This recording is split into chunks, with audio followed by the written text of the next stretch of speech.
Big air and puts it down.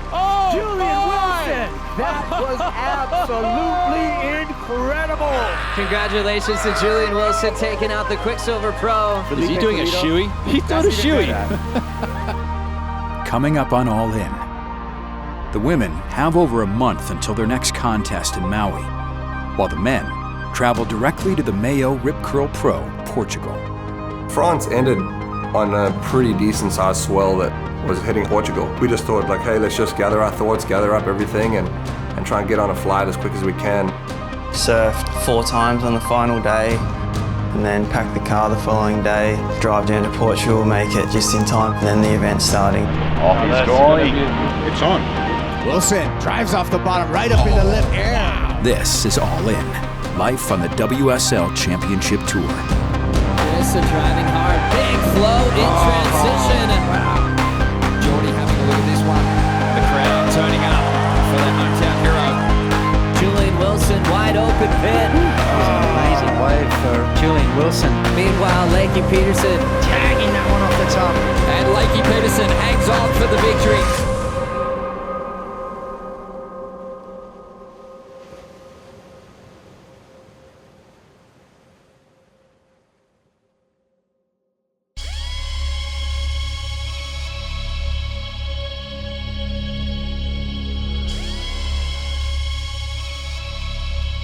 The final event of the Women's World Tour is still weeks away, so Lakey Peterson and Carissa Moore each head back to their respective hometowns.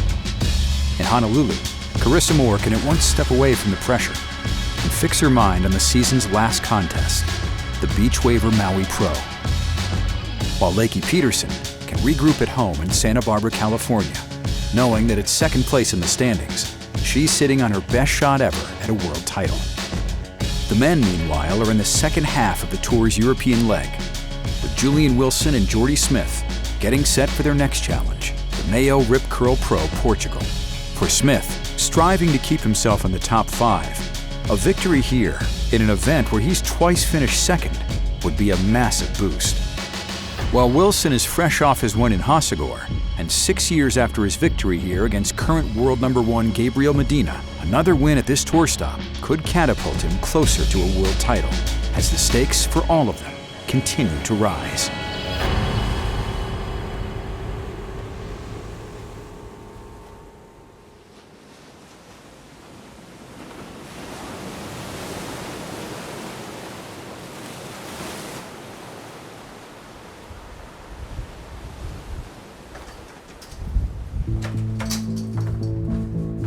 France ended on a pretty decent sized swell. That there was a lot of swell that was hitting Hossegor, and we just thought like, hey, let's just gather our thoughts, gather up everything and try and get on a flight as quick as we can into Portugal. And let's get ready for that event, you know. France was a whole new set of challenges, definitely. Traveling to the first event with my family since my little girl was born. Surfed 4 times on the final day, and then 1 day to recover, and then pack the car the following day. Perfect. Drive down to Portugal, make it just in time for the press conference. Navigating your way through those challenges, this time with a family as well. That's definitely the biggest challenge that I am faced with. As we got to Portugal, we kind of were just surprised with this really clean swell. And then the contest came around, obviously with that swell, there was just a lot of it, and so they were wanting to run it pretty quickly. I felt confident, I felt like something great was going to come out of Europe. I felt so good. The call for the events to run is out of your hands, so it's just being in the moment as well as you can be. The adrenaline kind of comes and goes, and you've got to get yourself peaking at the right times. Yeah, it's a good test.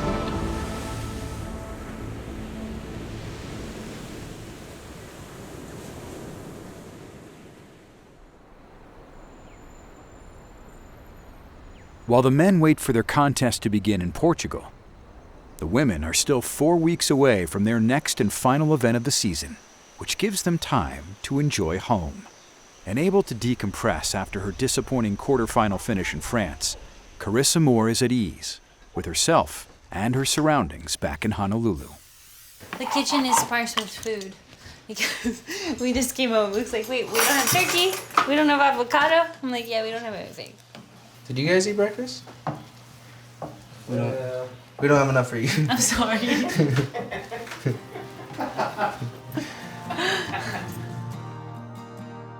Oh my gosh, there is honestly no better place in the world than home, and I think every traveling surfer or anybody that travels for work can say that. It makes, traveling for surfing and being on tour definitely makes me appreciate home so much more. And it's funny because a lot of people ask me like, why don't you buy property on the beach or on the North Shore? And I live in the back of the valley. It takes like a 15-minute drive to get to the beach, but I kind of like it. Surfing is my job, and it's where I spend most of my days, but I'm able to like kind of separate the two, my home life and my personal life, and kind of just check out for a little bit.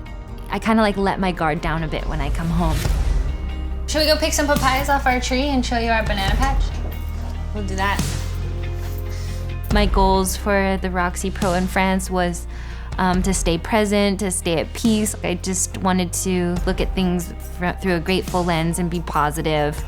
I was obviously a little bummed and disappointed to bow out in the semis. I hold myself to pretty high standards, and I of course wanted to win the event, and I felt like I had a really good rhythm up until that point. Wow, this is a beautiful papaya, honey. I feel like I've been in a lot better headspace than I was in the beginning of the year, and that was a huge goal for me, was to just finish in a really strong place. And if I'm happy, I really feel like that shows in my surfing, so I feel like I'm in a happier place. Fresh papaya anyway? I'm so excited about Maui. Maui is one of my favorite places in the world to surf and to compete. Like I said, I'm not in the title race. It's like I have that feeling back where it's kind of like a little knife in my arm that's like just, but I'm just excited to put on a good performance, and it should be really fun. I love you.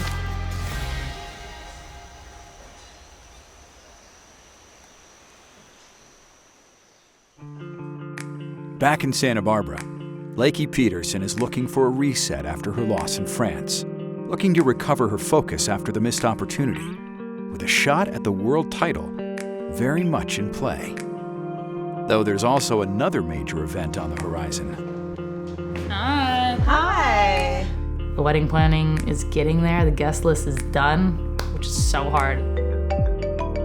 Say hi to Tom. Hi, Tom. I haven't met you. Oh, you haven't met? That's our wedding planner. It's gonna be a party, Tom. It's gonna be fun. For kind of based on 150 people, and with our different setup, we're looking at probably about 3 bartenders. If you're not invited and I know you, I'm sorry. I love you, but it's just how it goes.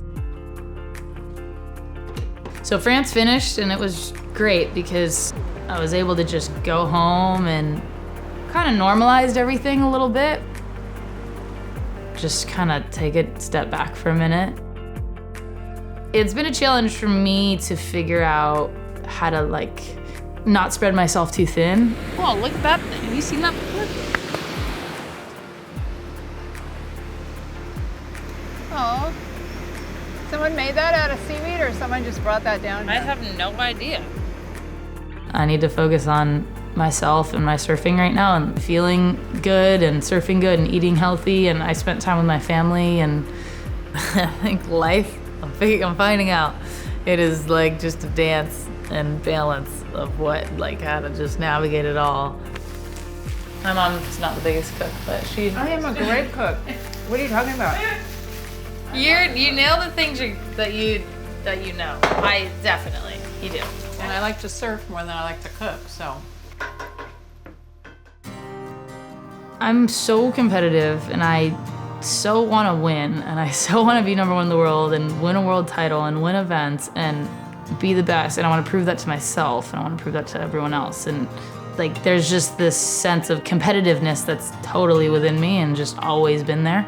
But I'm also just finding out and kind of learning that winning a world title at the same time is not where my happiness comes from or my contentment comes from. That's not gonna last. I don't know, but I'm really stoked on this dinner, man. This is so good. Thank you, Lex. In one way, doing well and winning a title is everything I work towards every single day, and it means the world to me. But in a deeper level, I'm okay with just being Lakey, who's a wife and a daughter, and it's like how I carry myself I care more about than if I'm number one in the world at something.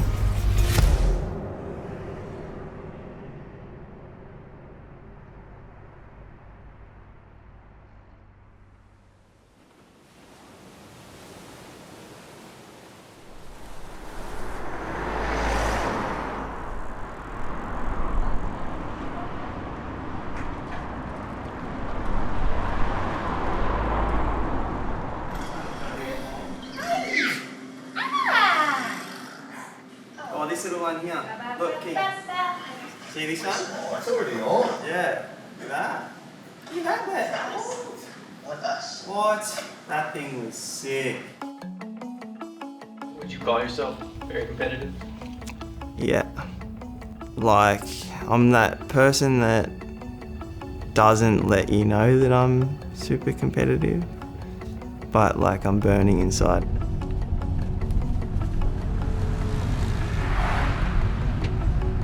It burns, man. It burns like hell.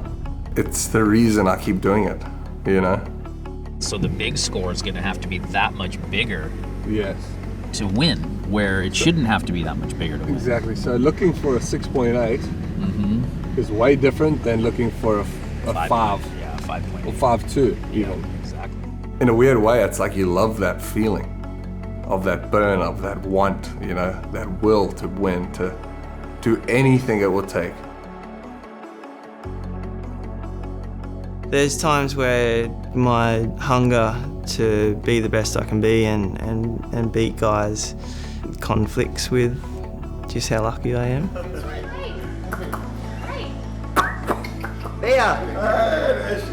But you got to have that to be competing at this level. My goals in surfing is to be a world champion. What makes a champion? What makes a champion? Well, I can't answer that because I haven't done it. Yeah, I can't. I'm still asking myself that question very often.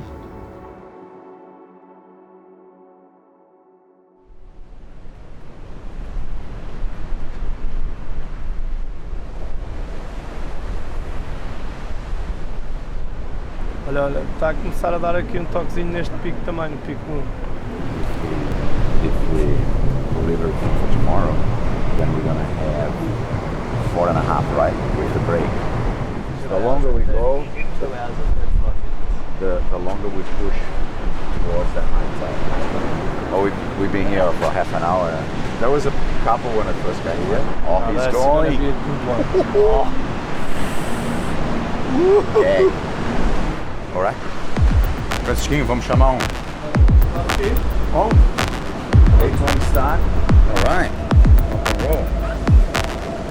It's on. As the contest gets underway, Julian Wilson is hoping the momentum off his win in France can propel him to a bid for the world title. Title race led by Gabriel Medina coming into this event. Of course, Julian Wilson can take the world title race to the Pipe Masters if he gets into the semifinals here. As the event starts, the forecast lives up to its potential in time for the first few rounds. Portugal is a very challenging beach break, super powerful, super intense. There was maybe about 3 hours out of the whole kind of event where it showed its glory. Wilson drives off the bottom, right up in the lip air. Wow. Just weightless onto the flats, a dynamic one maneuver away for Julian Wilson, and he is looking switched on. Momentum continues from his big win in France. Wilson will move on to the next round of the contest, while Jordy Smith comes up against the dangerous Australian Matt Wilkinson in round 3. What are you expecting from Smith coming up next? Big things. Jordy Smith loves this wave. Yeah, it was a tough one, that heat. You know, I knew that right bank was going to produce some waves. We had a bit of backwash. Big floater section, and he stomps the landing bolts. I landed. I thought I was going to get the score. Just came up short. And it was one of those heats that could have gone either way. It's a strong showing for Smith, but he's edged out by Wilkinson by only 6/100ths of a point. Sometimes when it really comes down to like 0.5 or something, you're like, where or how is it different? And it's not necessarily that it's better, it's just, hey man, that's pro surfing. It just sucks.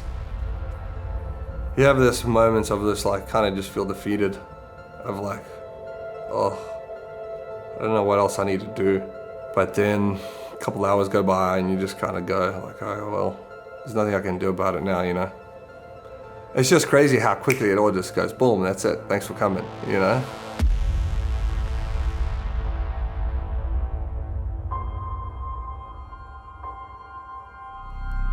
The final day of the contest begins with Wilson in 3rd place on the Jeep leaderboard, with the man in 2nd, Felipe Toledo, having already lost in the early rounds.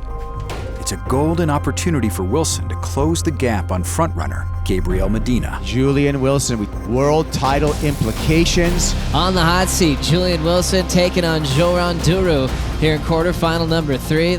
I was always optimistic that I was going to have my opportunities, even right down to the end. That's the way I kind of always am. Now bowling on the inside, he needs that backhand rotator. Sticking to the carve on the open face. No ramp. Down the line for Wilson, left searching. If Julian doesn't win this heat, then Gabriel can go on and win this event to win the world title. There was no moment in that heat where I felt like I couldn't win the heat. But yeah, you got to have opportunity to win the heat. And yeah, I searched and just it didn't happen. Julian Wilson out of the contest here in the 3rd quarterfinal. Jordy into the semifinals for the first time this season. Obviously, disappointment was very real, and in the moment feels a bit more because there's a real opportunity to finish ahead of Medina and like be neck and neck. In the back of my mind, crossing my fingers that I was going to have a shot at it going into Hawaii still. So I left the beach pretty deflated. I just hate losing. It's my least favourite thing about the tour. The crowd is going nuts, and watching Medina go out hyper-focused. Let's see what Medina's got. Cleared for takeoff and sticks the full rotation. And Medina is starting to catch fire. And Italo Ferreira down the line. Throws it in the air for the full rotation, and that's going to change the situation. In a big way. There you go. Italo Ferreira's on to the final, and guess what? The world title showdown is going to happen at the Bonsai Pipeline. Stop number 11 on the championship tour. We got an exciting year lined up, and it continues to be lined up here at the World Surf League.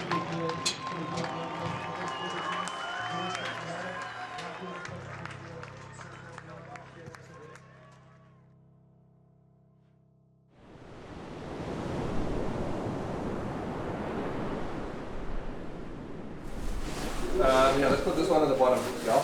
Oh, that's the buckle one, so that's staying buckle. Yes, I don't think this is buckle. No, that's the one, the buckle with my hand. Oh, yeah. This is the money one. That's it? Yeah, I mean, as of now. Though for both Jordy and Julian, Portugal was disappointing, they each still have something to fight for. After watching Gabriel Medina also exit the contest early, Julian still has a chance to catch him for the world title in the season-ending event, the Billabong Pipe Masters. Yeah, the door's still slightly ajar, and you know, really look forward to going to Hawaii and having that opportunity, and something that I'm going to work really hard for. We're off the pipe, Dad. We still got a chance. Go get that big trophy at Pipeline. Yeah. Though Jordy has now fallen outside the top 5 in the standings, the upcoming Vans Triple Crown of Surfing will give him one more chance to end the year on a high. Triple Crown's coming up. Yeah, it's a very, very great accomplishment if you can get one. I really want to win one, so I want to just kind of get back on my horse and try and put these work boots back on and get them dirty again.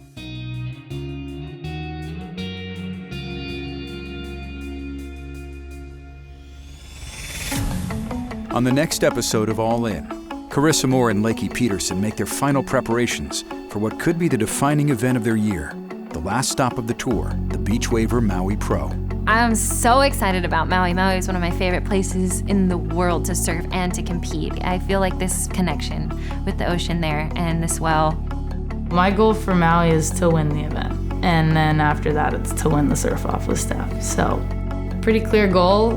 Hopefully I'll hit it. For Jordy Smith and Julian Wilson, the European leg is behind them, and the Hawaiian winter is on the horizon. Obviously, I'm not in like a title race or anything, but for some reason, I'm content, I'm happy where I am. There's been a lot of work that's gone into that. Going back to Oz now, I'll have a month. I'll train and sort of prepare specifically just for Pipeline now. From when we were 10 years old to now, he hasn't changed a bit. He's pretty much a Joe Blow, Aussie bogan from Coolum.